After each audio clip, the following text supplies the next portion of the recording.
So you've got big dreams but zero motivation? This video is for you.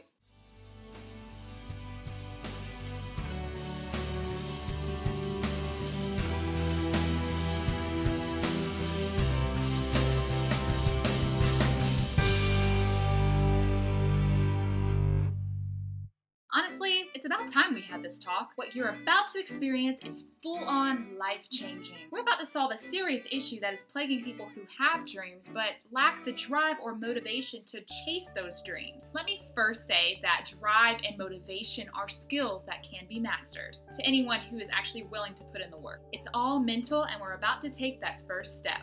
So I need you to really picture this for me. Don't just listen, but do as I say. I need you to imagine that someone you love more than the entire world is ill. Think about this person becoming weaker and weaker until they just become a fragment of the person you used to know. But, as always, there is hope. The doctor says that he can operate on your loved one if you can come up with $10,000 by next Tuesday. So I need you here with me in this moment. When I did this exercise, I pictured my firstborn son ill. Then I imagined a doctor telling me that I had to come up with $10,000 in less than a week. Then I asked myself that real question. Could I do it?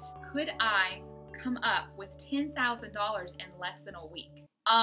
Yes? Is that even a question? Like, okay, I don't have $10,000 in my bank account right now. I mean, I just paid the rent, but I would go Johnny Q up on a hospital in a second. I would sell my blood plasma. I'd set up a frickin' lemonade stand, borrow money from the Pope, sell my upright prize piano. There is nothing I would not do to save my son's life. There is no measure I would not take, no phone call I would not make, no mountain I would not climb. Ain't no mountain high enough. Right? Several of you guys are on the same page as me. Sure, I may not have that $10,000, but you darn well better be sure that I'm gonna get it by next Tuesday. We all would go through extraordinary measures when we are put under a certain type of pressure. When something we value more than the entire world is at stake, all of a sudden miracles happen, and that $10,000 that we did not have an hour ago suddenly becomes almost immediately present and tangible. This is because pressure produces a sudden spike in motivation, determination, creativity, and although we should not put pressure on ourselves out of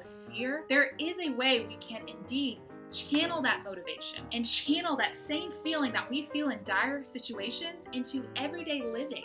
That feeling, that overwhelming belief that you can create $10,000 out of thin air is what we call unwavering faith.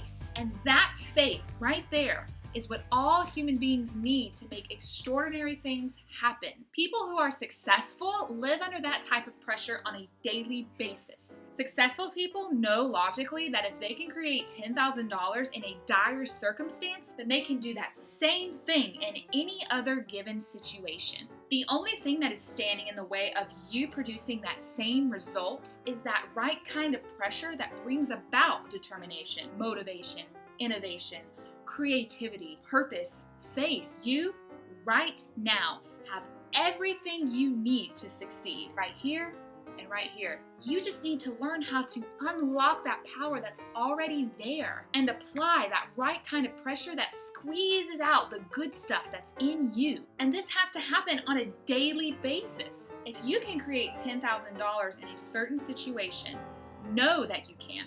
Then what is stopping you from creating that same kind of belief, power, and drive right now? Of course, there's always a balance to everything. Just remember that the right kind of pressure can turn you into a diamond, and the wrong kind of pressure can turn you into dust. So seek wise counsel, get a coach, read, meditate, pray, and spend time daily figuring out what it is that squeezes the good stuff out of you. And yeah, it takes time.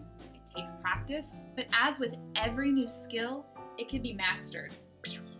Disclaimer! To all my wonderful Christian friends who would say something like, Sandy, this is borderline humanistic, I do have a response.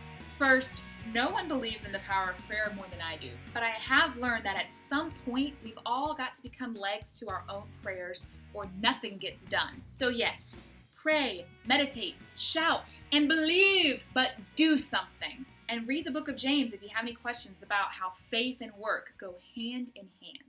And hey, if it was easy, everyone would be doing it.